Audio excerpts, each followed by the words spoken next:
everyone. I'm Shruti from Top Rankers Supergrads CAT. In our series of discussion on actual CAT RCs, today I'm here with discussion on RCs on book reviews, RCs on literature. These are generally hated topics. People generally do not like to get into it by just reading a few sentences or maybe a question that, okay, this RC is on book review or this RC is on some kind of novel or maybe some kind of literature. Let me not get into it because I'll not be able to understand it. It will kill my time. All right. So today I'm going to burst this myth. I'm here with the actual cat RC and let's have a discussion on it that even book reviews can be easygoing and not all four questions are worth leaving. All right. So let's get started.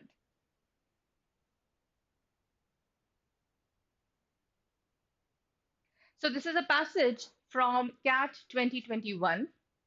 As usual, my approach is to just browse through the questions which give me an idea of what I need to read and how much time will this passage take. Today, conflating consumption with virtue can be seen in the marketing of. This book review argues that, according to Rappaport, tea is unlike other morality products because it.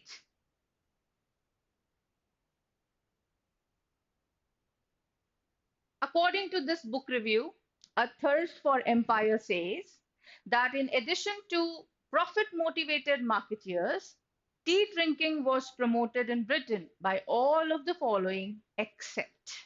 Now, three questions we have read. I see all three giving me some or the other hint. Let's read the fourth question. The author of this book review is least likely to support the view that this is an indirect or critical reasoning based question. Rest three are direct questions. I would never leave such a passage.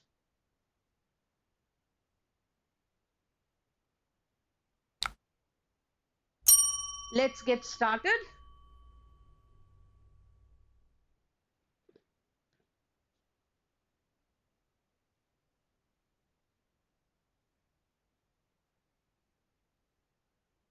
The sleight of hand that conflate consumption with virtue are a central theme in A Thirst for Empire, a sweeping and richly detailed history of tea by the historian Erica Rappaport.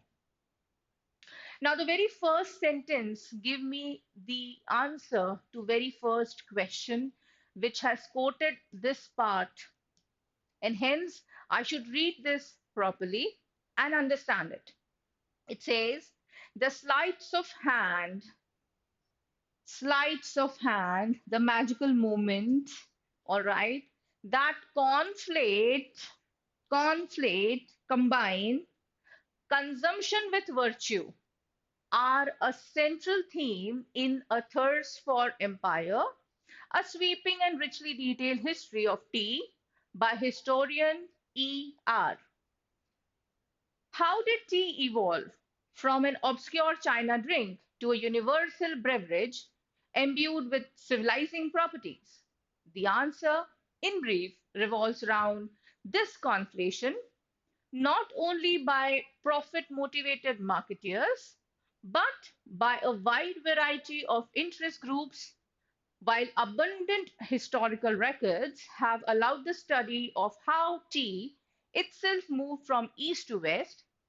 Rappaport is focused on the movement of the idea of tea to suit particular purposes. So we are able to understand that this passage is actually talking about particular purposes for which tea was promoted and it became so successful.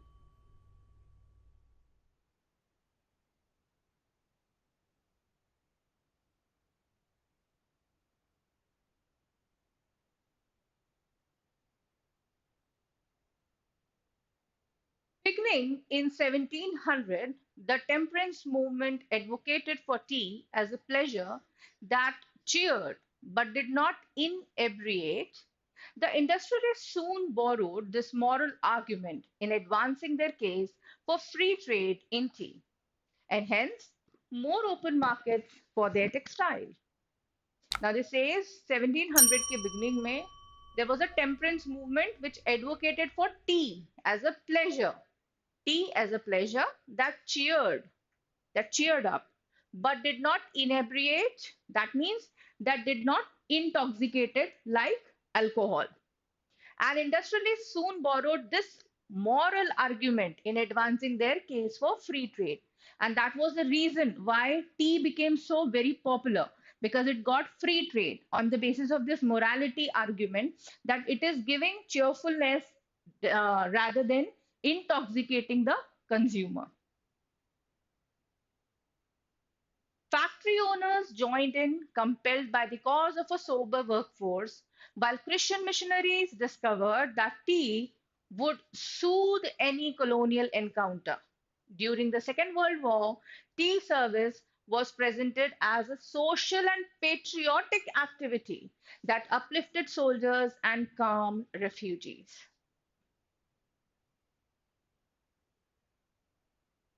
So here we have very important things, that there was a temperate moment for tea as a pleasure that cheered but did not inebriate.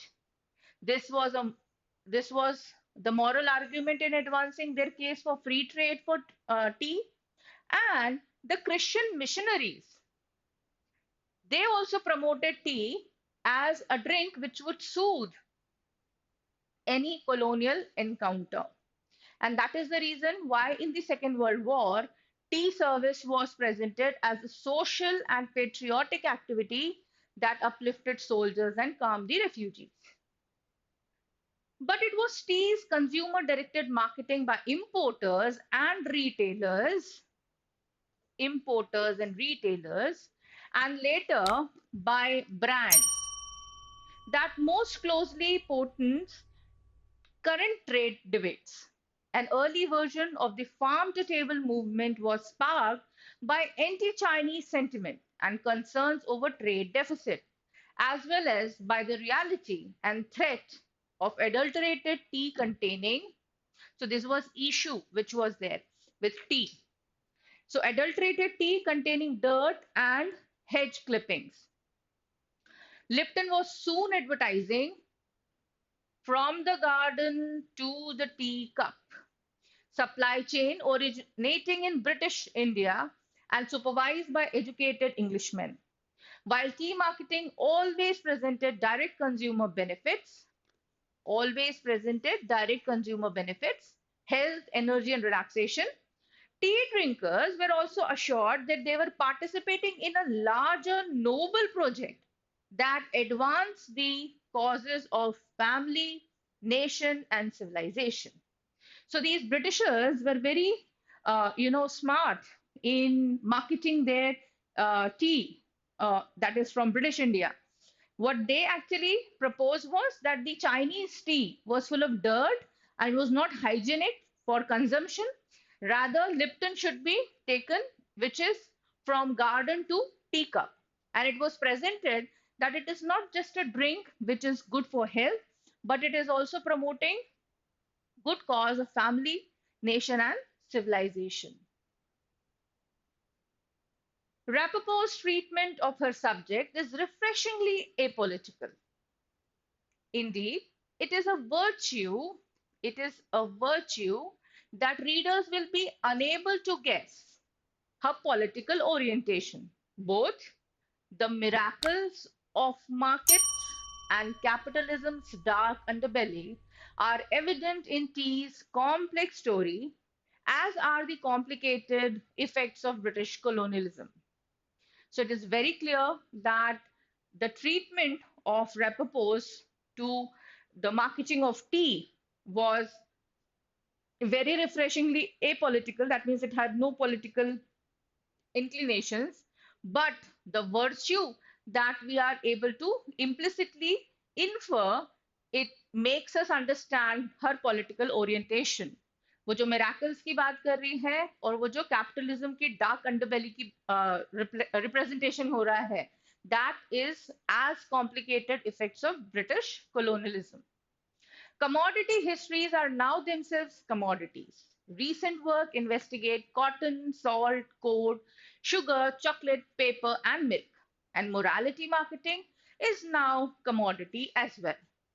So commodity ki history are themselves commodity. That means the history has become the commodity. And morality marketing is also now a commodity. All right. Applied to food, fair trade, apparel, and ecotourism. Yet, tea is a world apart. So, although all these things have been commodity, but tea has its own unique place. An astonishing success story in which tea marketeers not only succeed in conveying a sense of moral elevation to the consumer, but also arguably did advance the cause of civilization and community.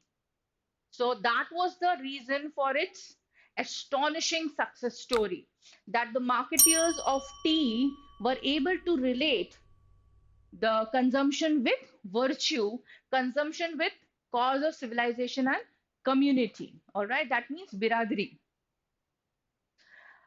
I I have been offered tea at a British garden party, a Bedouin campfire, a Turkish carpet shop, and a Japanese chashitsu, whatever, to name a few settings.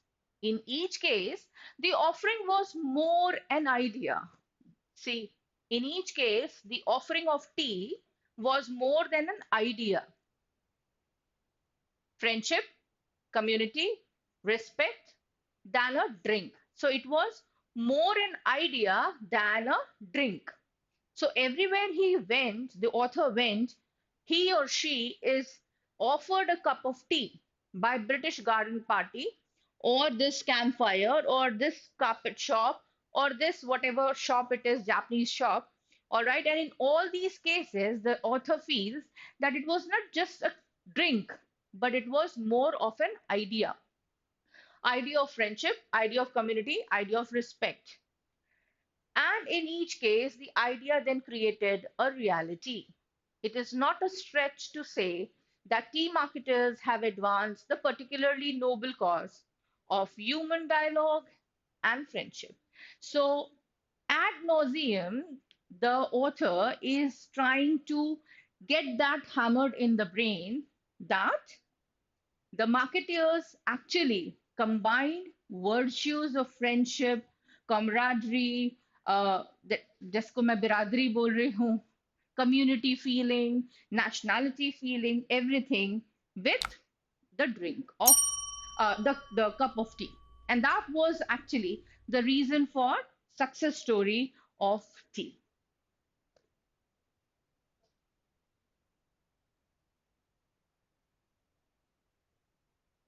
Okay, so now let's start with the question solving. The very first question. Today, conflict consumption with virtue can be seen in marketing of. So it is basically this consumption which the author has related to tea. It has to be related with today's commodities or today's marketing. All right, so it's a critical reasoning or it's an application based question, but it's quite simple because we now understand that the author has actually combined two aspects. One, the usability of that product with the virtue associated with the product, the idea of morality. All right, so we have to identify which option has these combined together. Travel to pristine destination. Pristine is heavenly, very pure destination which have not been touched, untouched destinations. So this has nothing to do with morality. It is only for the awe or relaxation of the traveler. So obviously this is not conflict consumption. Agronomically designed product. So ergonomically, that means by very hard labor, it has been produced and it is economically very, profiting. So obviously it has no virtue associated with it. Sustainably farmed foods. So sustainability means what? It is good for nature and it is good for our consumption. So it's a win-win kind of a situation. We are not exploiting Mother Nature and we are not even inflating our food grades. All right, so it's a balance. So this could be an answer. Natural health supplements. So, natural health supplements could be good or beneficial for the consumer, but it has no virtue added to it. All right. We have no morality added to it. All right. So, hence, this is good for consumption. Obviously, it is not harming anyone, but the conflating consumption should combine, uh, it should combine consumption,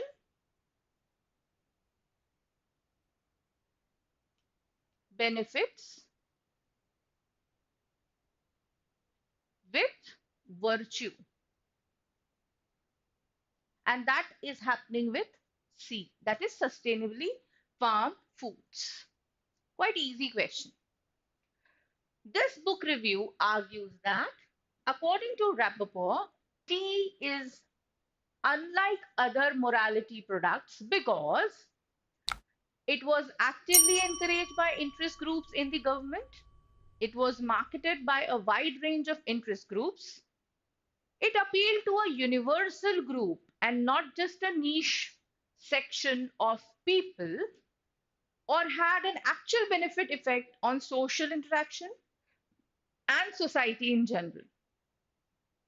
Now, it was a product which was unlike other morality products, was encouraged by interest groups in the government? No. It was marketed by wide range of interest groups. It was done, but it has nothing to do with morality. How was morality associated with tea? It was basically when it has actual benefit effects on social interaction and society in general. And that's the reason why during even Second World War, it was served to the soldiers. And author also says that when he or she went to all the other, different shops in Britain, she or he was offered a cup of tea. It was just not a drink, but also an idea of friendship, community, and civilization. And hence, it goes very well with D. What is niche section of people? A very elite or high class society. So obviously, the author has clearly denied this. That was not just associated with the top niche group, but it was for the for offered to all people because it had no toxicants, all right, associated with. According to this book review, A Thirst for Empire says that in addition to profit motivated marketeers, tea drinking was promoted in Britain by all of the following except. So, first of all, we have to talk about tea promoted in Britain. And for all of the following, but only one reason is not there. Anti-alcohol lobby as a substitute for the consumption of liquor. ये तो उसने सबसे शुरू में ही mention किया है that it was just because this drink was comforting without intoxicating. The author has used the word inebriated. And inebriated means what? It was intoxicating. So A definitely is mentioned. So it will not be the answer. Factories to instill sovereignty in their labor. ये directly mentioned है second paragraph में. Manufacturers who were pressing for duty-free imports. Again, it has been mentioned very clearly. Tea drinkers lobbying for product diversity. This is something which is not being mentioned in the passage. All right. And hence, this should be the correct answer.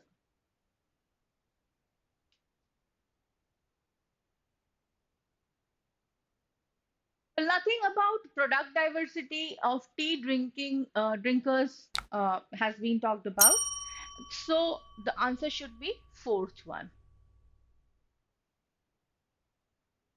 The author of this book review is least likely to support the view. That means the author will not agree with, all right, or which of the following is either out of context or false, all right.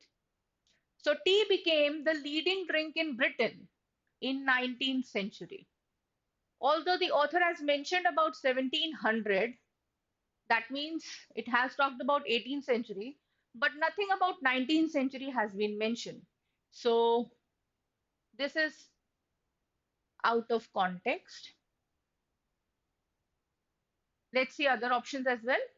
The ritual of drinking tea promotes congeniality and camaraderie. Congeniality uh, is mitrata, friendship, all right, and camaraderie, as I told you, brotherhood, all right. So it was mentioned in the passage. Tea drinking has become a social ritual worldwide. This has been mentioned very clearly from Japan, China, Britain, everywhere. It has become a ritual because it has been associated with civilization. Tea drinking was sometimes promoted as a patriotic duty during Second World War. So all three have been mentioned very clearly, but A finds no mention in the passage, and hence it is the answer. So that's it. I hope मैंने थोड़ा सा तुम्हारा डर कम किया होगा। ठीक है, अगर हम पैसेज को बहुत इत्मीनान से शांति से पढ़ लें तो दो क्वेश्चन तीन क्वेश्चन आराम से सॉल्व कर सकते हैं विदाउट गेटिंग कंफ्यूज्ड। इनफैक्ट अगर हम ये सोचकर क्वेश्चंस छोड़ रहे हैं that oh my God it is from book review, oh my God it is from literature, I shouldn't touch it, probably you might lose on or you might face that loss and regret that later. All right. So my suggestion is read the questions. If out of four questions you find there are two or three direct questions, please attempt that passage. With comfortable reading, you'll be able to solve all three questions, or if not three, if not four, at least two questions, and you'll not end up wasting your time in tough passages. All right. So that's all from me today. I hope you will try out such RCs from CAT PYPs. Namaste.